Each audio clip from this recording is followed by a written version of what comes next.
MP का मतलब 500 रुपए नहीं, आपकी नकफुटकी का रेट तय करने वाला एमपी होता है। नौजवानों को कह दिया कि जिस पेट्रोल को भर के जाते भैया वो रेट ही एमपी तय करता है। तो एमपी के चुनाव को सीरियस लेना है। तो ये 23 साल के झारखंड में फर्स्ट टाइम हुआ कि कोई लड़का आके बता रहा है कि एमपी का काम क्या होता है। जो सड़क बदल सकता है, जो रेल को बदल सकता है, वो एमपी होता है। जो बजट पर चर्चा कर सकता है केंद्र की, तो बहुत ऐसी चीजों को मैंने बताया जो अब तक ये लोग अनभिज्ञ थे। पेपर के माध्यम से पढ़ते थे, लेकिन राजनेता कभी इन चीजों पर बात नहीं करता था। राजनेता एजुकेशन पे कभी बात नहीं किया है, राजनेता के बजट पे बात नहीं किया है। वो केवल बात किया है 2-4 गो नदी नाला पुलिया पे बात किया, ये कर दिए वो कर दिए, और लास्ट में कुछ लाभ का साधन दिखा दिए। तो ये बदलाव हुआ है, जिस कारण धनबाद और बोकारो और ये जो मैंने लोकसभा कहा जाए तो गिरिडीह और धनबाद ये अहम सीट है। इसलिए यहाँ कोई भी पार्टी चाहेगी कि यहाँ जल्दबाजी ना हो, गड़बड़ी ना हो। कैंडिडेट बदलेंगे क्या भाजपा? संभावना है। देखिए, जहां तक आदरणीय पीएन सिंह जी का सवाल है, वयोवृद्ध हो चुके हैं, उम्र के उस पड़ाव में नहीं रहे, और ऊपर से इस राज्य के नहीं है, तो उनको बहुत ही आलोचना झेलना पड़ा, और आलोचना के हकदार भी हैं। बहुत उम्मीद के साथ लोगों ने उनको 8 लाख मत दिया था, लेकिन मुझे नहीं लगता है कि 8% भी उन्होंने कार्य किया।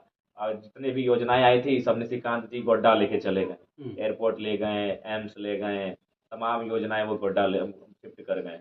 तो इसलिए नाराजगी है, और नाराजगी के हकदार भी हैं धनबाद के वर्तमान सांसद। तो क्या आप धनबाद से लड़ने वाले हैं चुनाव कि गिरिडीह से लड़ने वाले हैं? एक्चुअली मेरा मन धनबाद ही था। अच्छा। और अभी भी मेरा दिल धनबाद को ही फेवर करता है। लेकिन चूंकि मेरा मत ये है कि जब मैं चुनाव पहले लड़ूंगा, एक नौजवान के लिए चुनाव लड़ना कहीं ना कहीं एक ड्रीम ही होता है। तो अगर मान के चलिए मैं चाहता हूँ कि मैं अपना वोट पहले खुद को दूं, तो मेरा वोटर आईडी गिरिडीह लोकसभा में। अच्छा। और मेरा गढ़ है, मेरा गांव है, मेरी यादें हैं, तो मैं चाहता हूँ अपनी यादों के सहारे और अपने मत के सहारे पहला चुनाव लड़ूं, उसके बाद भविष्य में कभी धनबाद जरूर प्रीफर करूँ। तो मतलब आप गिरिडीह से लड़ रहे हैं, तो गिरिडीह में क्या कैंडिडेट चेंज होंगे आजसू के जो देखिए, मेरी आपको क्या लगता है? जहाँ तक है आदरणीय वर्तमान के सांसद माननीय चंद्र प्रकाश चौधरी जी की बात कही, तो कहीं ना कहीं उनकी तत्परता इस लोकसभा में नहीं दिखी है।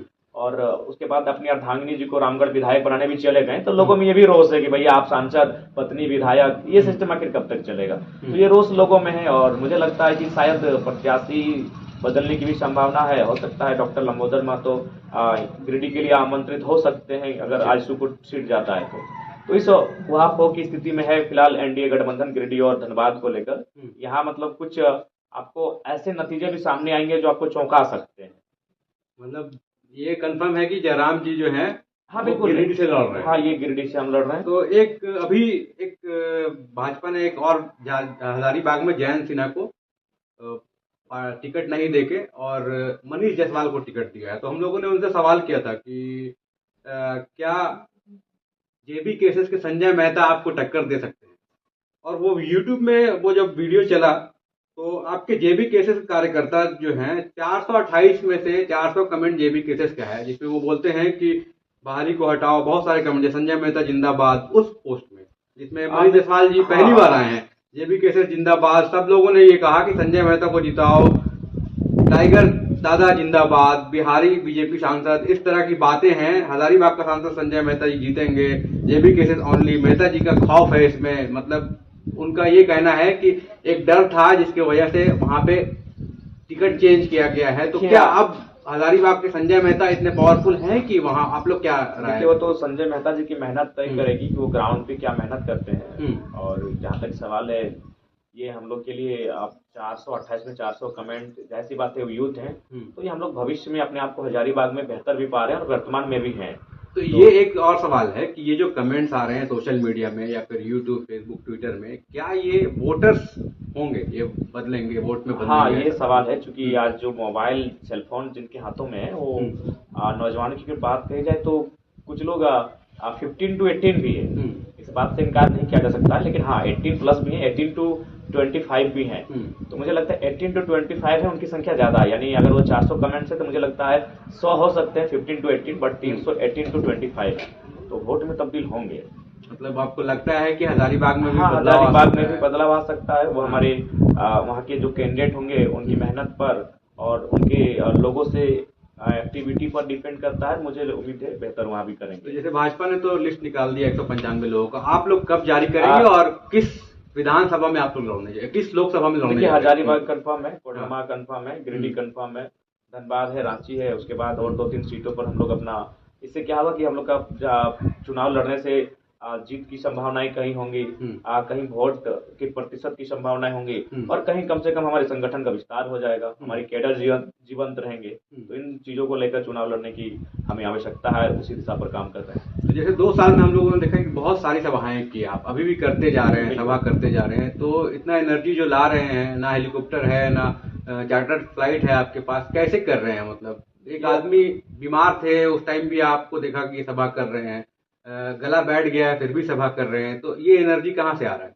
देखिए भैया, मुझे लगता है कि प्रकृति में कुछ रहस्य है, और हम लोग प्रकृति को मानने वाले लोग भी हैं, तो शायद कुछ शक्ति है इसमें, मुझे भी लगता है, क्योंकि मैं भी अपने आप को जब एनालिसिस करता हूँ, आसान नहीं है। जैसे कोल्हान का कार्यक्रम, वो तो मुझे, मैं अपना वीडियो खुद देख रहा हूँ कि यार मैं हूँ, तो कुछ लोग बात भी कर रहे थे चाय की दुकान पे, कि आपस में बात कर रहे थे कि अरे भाई वो नहीं रहता है, वो लड़का नहीं होता है, तो कहीं उसके अंदर निर्मल की आत्मा घुस जाती है, तो कहीं सुनील महतो की, तो कहीं शक्तिनाथ की, वो लड़का नहीं है, उसमें आत्मा घुसती है। ये लोग बात कर रहे थे चाय की दुकान में। मुझे भी लगता है कि हालांकि आत्मा पे मैं बिलीव नहीं करता हूँ, लेकिन कुछ तो शक्ति है, और जो आसान नहीं है फैज भाई, ये बिल्कुल कतई आसान नहीं है। मेरी जगह कोई दूसरा लड़का होता तो मुझे लगता है कि माइंड के टेंशन से मर जाता, बीमार नहीं मर जाता। आसान नहीं है कि एक दिन में 12 सभा करता हूँ, और एक दिन नहीं। आज जब से मैंने ये दौरा फरवरी से स्टार्ट किया है, आज अब लगभग हम मार्च में प्रवेश कर गए हैं, यानी कंटिन्यू 30 दिन मैंने एवरेज एक दिन में 10 सभा किया, 10 सभा एवरेज, 10 सभा यानी 5 घंटा का स्पीच। तो 5 घंटा का स्पीच और 5 घंटा का ट्रेवल भी होता है। हम लोग कपड़ा भी गाड़ी में बदलते हैं और खाना भी गाड़ी में खाते हैं। कोई लीडर जान जोखिम में नहीं डाल सकता है जो मैंने डाला है। तो मेरा भी मानना है कोई तो एनर्जी है, तो बहुत कोई तेलिया मसान बोलते हैं, क्या क्या बोलते हैं कि शमशान ये जाता है इसीलिए एनर्जी मिलती है। तो कुछ चीजें ऐसी हैं जो, हालांकि एक साइंस का स्टूडेंट होने के नाते आप नहीं उस पर विश्वास करेंगे, लेकिन ये कुछ नेचुरल शक्तियां हैं जो हमारे इर्द गिर्द हमारे बैकग्राउंड में काम कर रही हैं। तो इतना आसान नहीं था कि कोल्हान जाने से पहले मेरा 3 घंटा पानी चढ़ा। तो कोल्हान में जब मेरा सवाल हुआ हु इज ललित दास, तो पूरा कोल्हान सिहर उठा। पूरा कोल्हान, जहां तक मेरी आवाज गई जमशेदपुर के क्षेत्र में, जहां तक माइक से मेरी आवाज गई, पूरा क्षेत्र सिहर उठा था।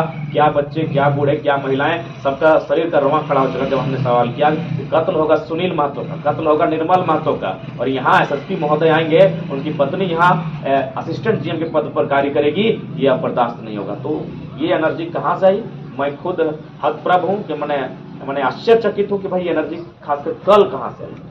तो इस दौरान 2 साल में बहुत सारी घटनाएं घटी, इवेंट हुए पॉलिटिकल, वो सारा एक आंदोलन था। अब जो है वो पॉलिटिकल है, तो अब किस मुद्दे पे लोगों के सामने वोट मांगने जा रहे हैं? पहले तो ठीक था, आप आंदोलनकारी की तरह जा रहे थे, लोगों को समझा रहे थे, बता रहे थे, 40-40 मिनट 50-50 मिनट का स्पीच दे रहे थे।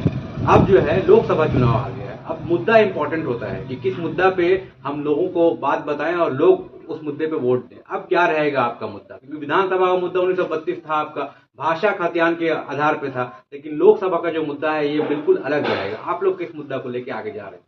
देखिए, सबसे पहली बात, सब क्षेत्र का अपना एक मुद्दा है। आप उस क्षेत्र का जो मुद्दा है उसको आप संसद के चुनाव से कैसे कनेक्ट करते हैं, ये आपकी काबिलियत है। जैसे हजारीबाग जाएंगे तो हजारीबाग का अलग मुद्दा हो सकता है, कोडरमा का अलग मुद्दा हो सकता है, गोड्डा का अलग मुद्दा हो सकता है, गिरिडीह का अलग मुद्दा हो सकता है, धनबाद का मुद्दा अलग हो सकता है।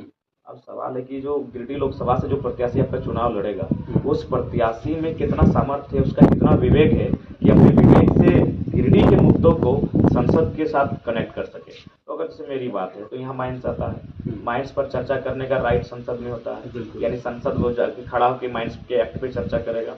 गिरिडीह में लगभग 2 से 2.5 हजार कंपनियां हैं, कंपनी एक्ट पर चर्चा करने वाला सांसद होता है। तो मैं इन मुद्दों के साथ जा रहा हूँ कि जो भी व्यवस्थाएं खराब हैं वो व्यवस्थाएं सांसद से ठीक होंगी। कब ठीक होंगी? जब उन पर चर्चा हुई। अगर हमें भूख लगती है तो हम बताते हैं कि हमको खाना है, बोलना पड़ता है। हम बीमार हो तो हमें बताना पड़ता है कि पेट में दर्द कर रहा है, तो ठीक संसद में बोलना पड़ेगा। यही तो हमारा संसद है, जहाँ बोलना पड़ता है, व्यक्ति की आजादी, हमें बोलने का अधिकार है। तो संसद में प्रश्न होगा, तो कंपनी एक्ट हो, माइंस एक्ट हो, डिस्प्लेसमेंट एक्ट हो, जिससे झारखंड प्रभावित है, उन प्रभावित मुद्दों को हम संसद के चुनाव से इंटरफेयर इसलिए कर रहे हैं, कनेक्ट कर पा रहे हैं। इसलिए मुझे लगता है कि गिरिडीह में जो प्रत्याशी होगा, मैं स्वयं रहूं, तो हम लोग अपने आप को जब कनेक्ट करेंगे पॉजिटिव रहेंगे। आप गांव-गांव में दौरा कर रहे हैं, चुनावी दौरा स्टार्ट हो गया है, कैसे लोगों को मतलब वो कर रहे हैं? एक ये तो माइंस वाला जो आपने बताया इशू तो बहुत बड़ा मुद्दा है, एक इंटेलेक्चुअल क्लास ही समझ पाए, लेकिन आम जनता जो है, जो यहाँ रहता है, आप समझ लीजिए कि झोपड़ी में रहता है या फिर मिट्टी के घरों में रहता है, उनसे कैसे कनेक्ट करेंगे आप? हाँ बिल्कुल बिल्कुल, उनसे कनेक्ट करने का सीधा साधन है कि गिरिडीह लोकसभा नहीं करने से भी अनुमान 3 लाख से 4 लाख, 3 लाख लगभग 3 लाख के आसपास लोग मैंने विस्थापित मैंने पलायन हुए हैं अन्य राज्यों में। तो यानी 3 लाख एक बहुत बड़ी आबादी होती है। तो उनसे कनेक्ट करने का ये कारण है कि देखिए, हम यही कहते हैं कि अगर आपका बेहतर एमपी होता, अगर वो आपके लिए लड़ता और अगर कंपनियों से सौदेबाजी नहीं करता, तो आपको 20 किलोमीटर में ही रोजगार मिलता। आखिर आप क्या कर रहे हैं? हमने ये भी कहा कि हम कोई चमत्कार नहीं कर देंगे कि आपको 1 लाख की तनख्वाह हो जाएगी, लेकिन आप वही 10,000, 15,000, 20,000 की तनख्वाह कमा रहे हैं, जो गुजरात में कमा रहे हैं, जो महाराष्ट्र के माइंस में कमा रहे हैं, और झारखंड में आपका 20 किलोमीटर में कमाते हैं। 2000 किलोमीटर दूरी जाने की आवश्यकता नहीं पड़ती। तो इन चीजों से लोग प्रभावित हैं। उनकी बूढ़ी माँ घर पे, उनकी पत्नी घर पे, नवविवाहित पत्नी और उनका पुत्र विवाह करने के बाद प्रदेश चला जा रहा है। तो अगर बेहतर एक्ट, बेहतर रिप्रेजेंटेटिव हमारा रहेगा, तो लड़के हमारे अधिकार को हमारी एरियाज में दिलाएगा। तो इन चीजों से वो काफी प्रभावित है कि लड़का सही बोल रहा है कि जब यहाँ असीम खनिज संपदा है, असीम रोजगार के साधन है, यहाँ इतने रॉ मटेरियल्स हैं, छोटी मोटी बड़ी कंपनियां अनगिनत हैं, तो फिर हमारे राज्य के लोगों को 2000 किलोमीटर की दूरी तय क्यों करना पड़ रहा है? 20 किलोमीटर की दूरी तय होती, वही 20,000 का पेमेंट होता। और यह पॉसिबल है क्योंकि वर्तमान में आप क्योंकि ये ड्राफ्टिंग और लिखित आपको नहीं दे पाएंगे। जितने भी एमपी एमएलए रहते हैं माइंस कंपनी एरिया में, हर एक कंपनी से उनका चंदा होता है, छोटे मोटे आंदोलन करते हैं, सेट हो जाते हैं, चाहे सिंदरी रहे, चाहे माइंस एरिया रहे, सीटीपीएस रहे, बीटीपीएस रहे। तो उन चीज़ों पर हम लोगों ने जनता को विश्वास दिलाया है कि हम लोग सीने पे गोली खाना पसंद करेंगे, जिस प्रकार शहीद सांसद सुनील महतो ने खाया था, लेकिन हम लोग किसी प्रकार से कंप्रोमाइज नहीं करेंगे। वहाँ स्थानीयता की ही बात होगी। 75% का रोजगार स्थानीय को मिले, ये चीज़ें, क्योंकि हर घर को रोजगार चाहिए, हर घर का चूल्हा जलना चाहिए। तो इन चीज़ों से हम लोग संसद के चुनाव को कनेक्ट कर पा रहे हैं। तो अगर बात करें शिक्षा की अगर बात करें, तो उसके लिए आप लोगों का कोई प्लान होगा, जेबीके से कोई एजेंडा होगा कि जो ओवरऑल पूरे लोकसभा क्षेत्र में लागू किया जा सके? देखिए, हमने तो ये कहा बिल्कुल एजुकेशन मस्ट है, और उसके लिए कहीं ना कहीं जब बड़ा अगर बदलाव करना चाहते तो खैर शिक्षा नीति पे बात होगी, लेकिन फिर भी जो पॉलिसियां है, हमें क्या है कि उपकरण, हमें टूल्स, हमें जो शैक्षणिक व्यवस्थाएं हैं उस माहौल को तैयार करना होगा। आज हमने ये भी अपने वादों में कहा है और संभव हम लोग पूरा करेंगे। फिर हम लोग जीत जाते हैं तो प्रत्येक 2000 बूथ आते हैं 1900 के आसपास गिरिडीह लोकसभा में। हर एक बूथ में हम लोग अपना निजी जो संसद की सैलरी होगी उससे हर एक बूथ में एक लाइब्रेरी की स्थापना करेंगे और शिक्षा की दिशा में हम लोग काम करेंगे। हर एक बूथ मतलब हर गांव में एक लाइब्रेरी हो जाएगी? हर एक गांव में एक लाइब्रेरी हो जाएगी। और ये आप लोग का प्लान है? हाँ, ये मेरा अपना एज ए गिरिडीह लोकसभा है।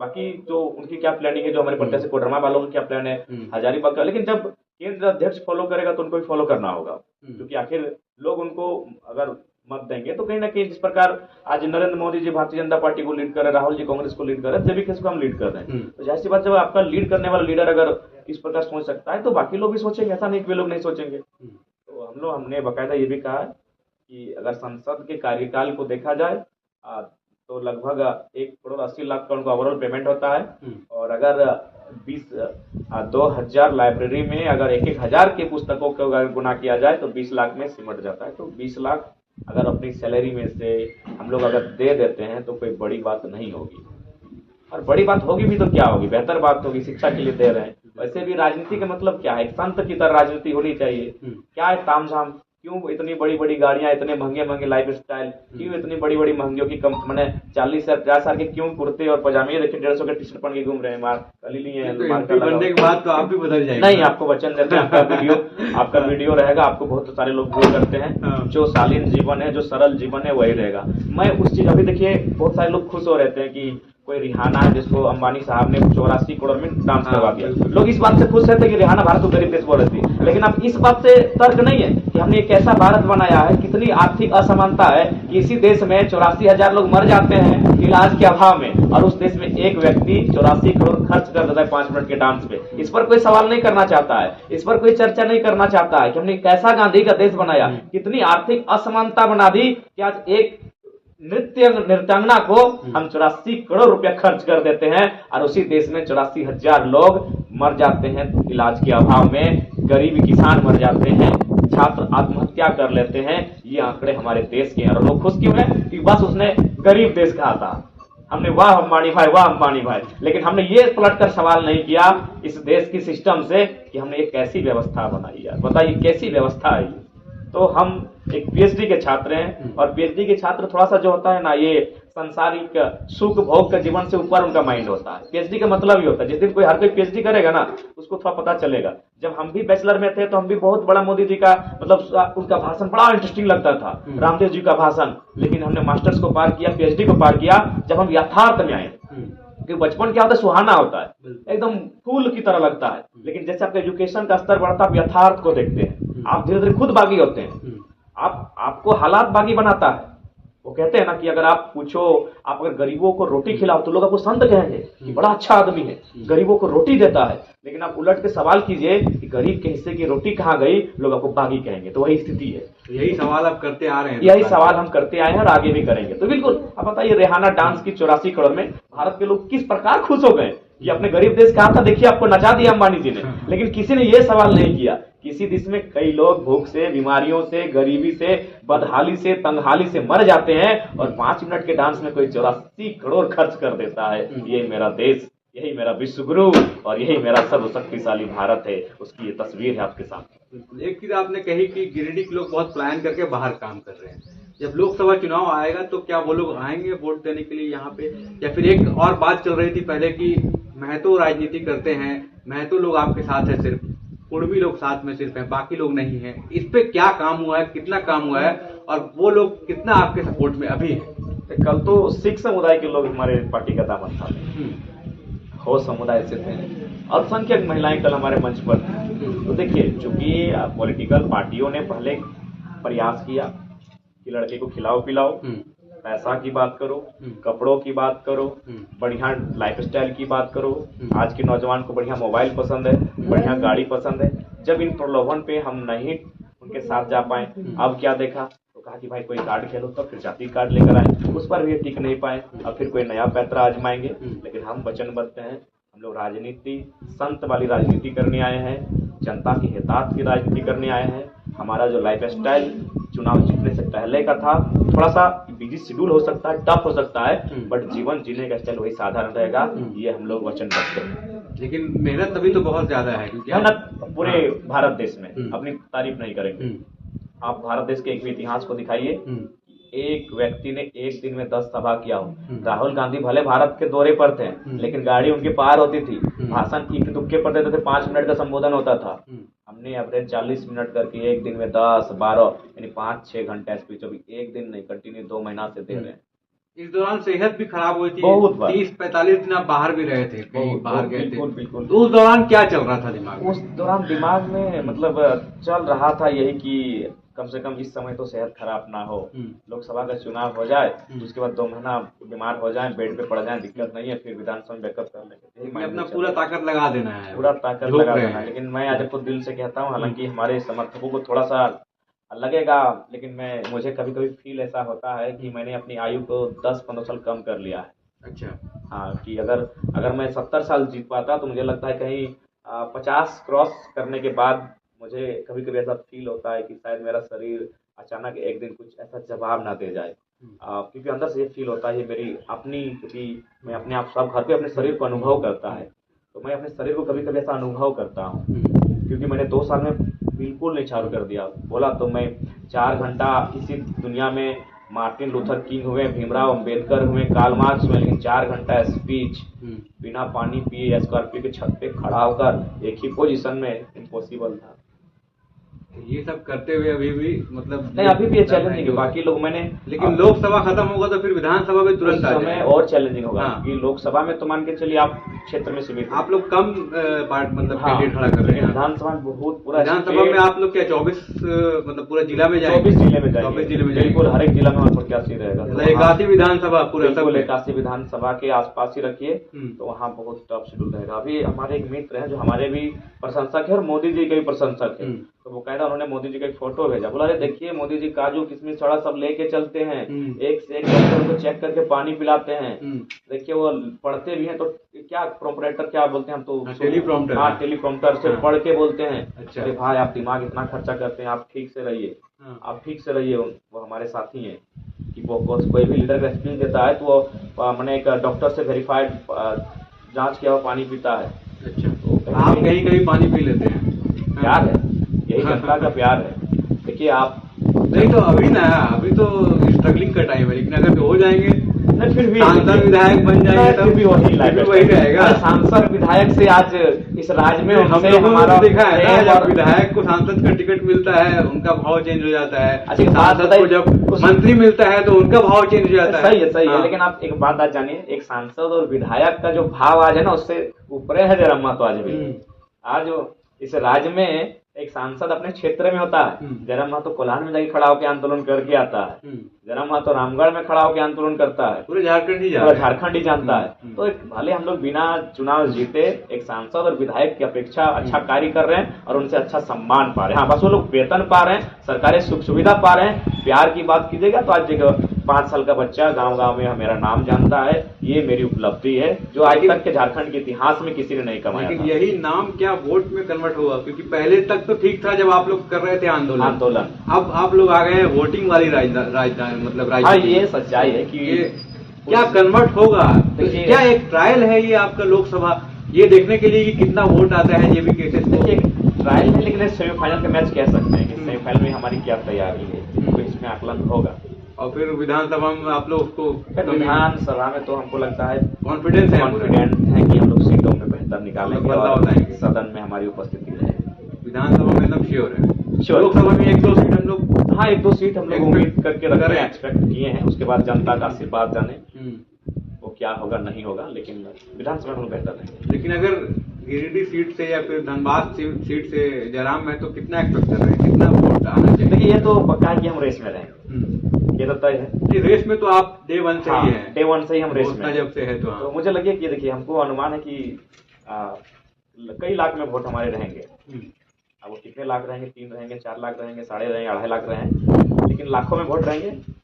और उम्मीद है कि जो भी हमारे साथ जो कंटेस्ट में रहेंगे वहाँ वोट का मार्जिन बहुत कम रहेगा। वो 2 लाख 3 लाख ये सीन नहीं रहेगा, वहाँ हजारों का सीन रहेगा और उसी मार्जिन से चुनाव को जीता जाएगा। चुनाव जीतने वाला हम होंगे या अगला होगा वो कहना मुश्किल है, वो उनकी तैयारी पर स्ट्रेटजी पर डिपेंड करेगी। देखिए हम लोग झूठ नहीं बोलेंगे, यथार्थ को जीने वाला नौजवान है। हम ये नहीं कि हम गिरिडीह जीत ही रहे हैं, पता कर ही रहे हैं, लेकिन हाँ हम कंटेस्ट में हैं और बाकी जो प्रत्याशी हैं उनसे हमने अभी तक बेहतर किया है।